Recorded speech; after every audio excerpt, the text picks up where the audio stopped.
Hello students, पिछले videos में हमने माइक्रो अर्थशास्त्र के बारे में पढ़ा था। माइक्रो अर्थशास्त्र की परिभाषा, माइक्रो अर्थशास्त्र के क्षेत्र, माइक्रो अर्थशास्त्र की लिमिटेशंस। अब हम पढ़ेंगे मैक्रो अर्थशास्त्र के विषय में। समष्टि अर्थशास्त्र क्या है? समष्टि अर्थशास्त्र आर्थिक विश्लेषण की वह शाखा है जिसमें अर्थव्यवस्था की समस्त इकाइयों का समग्र रूप से अध्ययन किया जाता है। अर्थात आर्थिक विश्लेषण यानी जैसे राष्ट्रीय आय, राष्ट्रीय बचत, कुल विनियोग, कुल रोजगार, कुल उत्पादन, कुल उपभोग, सामान्य मूल्य स्तर का सिद्धांत, इन सब का अध्ययन हम समष्टि अर्थशास्त्र के अंतर्गत करते हैं। प्रोफेसर बोल्डिंग ने कहा है कि समष्टि अर्थशास्त्र व्यक्तिगत इकाइयों का नहीं बल्कि उनके योग या समूह का अध्ययन करता है। इसमें व्यक्तिगत आय के स्थान पर राष्ट्रीय आय, व्यक्तिगत कीमतों के स्थान पर कीमत स्तर और व्यक्तिगत उत्पादन के स्थान पर राष्ट्रीय उत्पादन का अध्ययन किया जाता है। तो इसका अर्थ ये हुआ बच्चों कि राष्ट्रीय आय एक, जब हम सारे देश की समस्याओं का, आर्थिक समस्याओं का या आर्थिक क्रियाओं का अध्ययन करते हैं तो वो हमारा समष्टि अर्थशास्त्र के अंतर्गत आता है। जैसे अगर हमें देखना है कि पूरे देश में हमारी कितनी बेरोजगारी है इस समय, तो ये समष्टि अर्थशास्त्र के अंतर्गत आएगा। अगर हम केवल देखेंगे कि भरतपुर में कितने लोग बेरोजगार हैं तो वो व्यष्टि अर्थशास्त्र के अंतर्गत आएगा।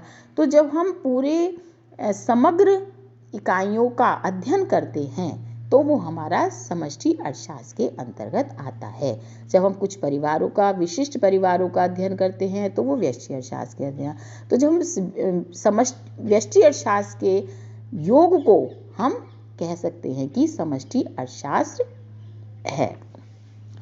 अब हम देखेंगे कि समष्टि अर्थशास्त्र की क्या क्षेत्र है, यानी समष्टि अर्थशास्त्र किन किन क्षेत्रों में लागू होता है।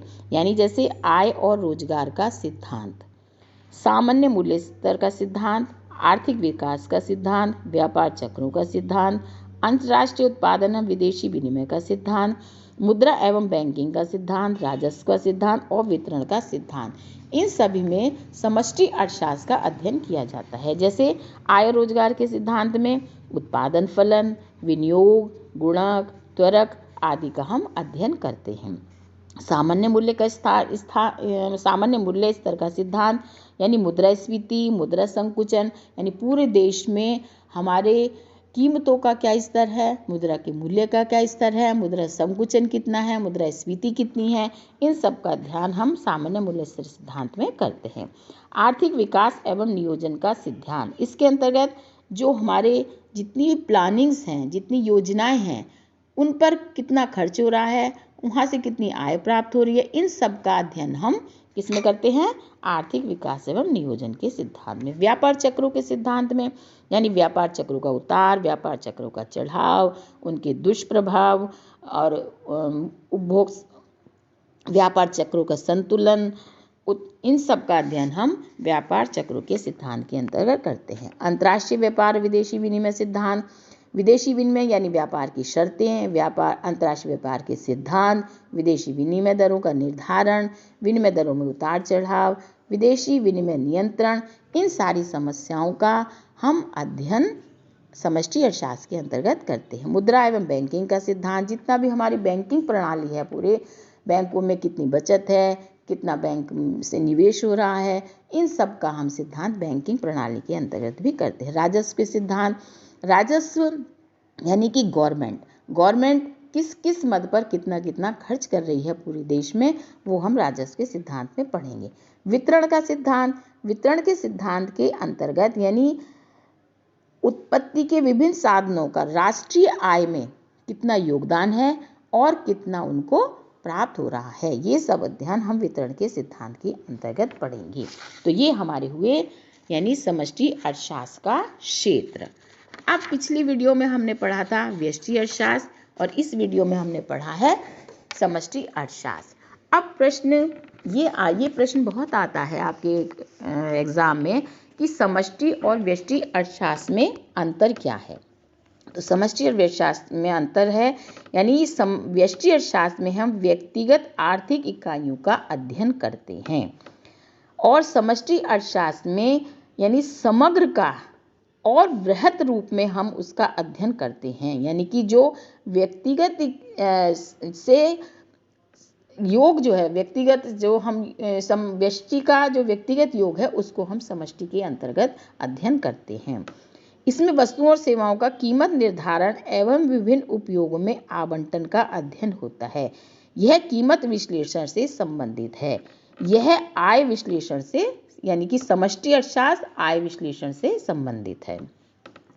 माइक्रो इकोनॉमिक्स सीमांत विश्लेषण पर आधारित है और मैक्रो इकोनॉमिक्स पूर्ण रोजगार, राष्ट्रीय आय, राजस्व, मुद्रा बैंकिंग, संपूर्ण अर्थव्यवस्था से संबंधित समस्याओं का विश्लेषण करता है। व्यष्टि अर्थशास्त्र यानी इसका जो उपयोग है वो अब कम है और समष्टि अर्थशास्त्र का उपयोग ज़्यादा है।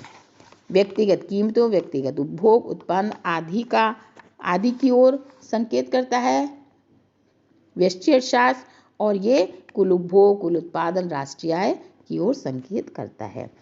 व्यक्तिगत फर्मों, उद्योग और उत्पादन इकाइयों में उतार चढ़ाव की व्याख्या करता है व्यष्टि अर्थशास्त्र, और समष्टि अर्थशास्त्र अर्थव्यवस्था के उतार चढ़ाव, आर्थिक मंदी, आर्थिक तेजी को स्पष्ट करता है। व्यक्तिगत समस्याओं का समाधान और नीति प्रस्तुत करता है व्यष्टि अर्थशास्त्र। लेकिन संपूर्ण अर्थव्यवस्था की समस्या के समाधान के लिए हमें समष्टि अर्थशास्त्र का अध्ययन करना पड़ता है। ये व्यष्टि अर्थशास्त्र की जो विश्लेषण करना है वो आसान है। समष्टि अर्थशास्त्र का विश्लेषण करना मुश्किल है, क्योंकि हम इसमें पूरे समग्र का, हमें पूरे राष्ट्र का, पूरे व्यापक रूप से हमें उसका अध्ययन करना पड़ता है।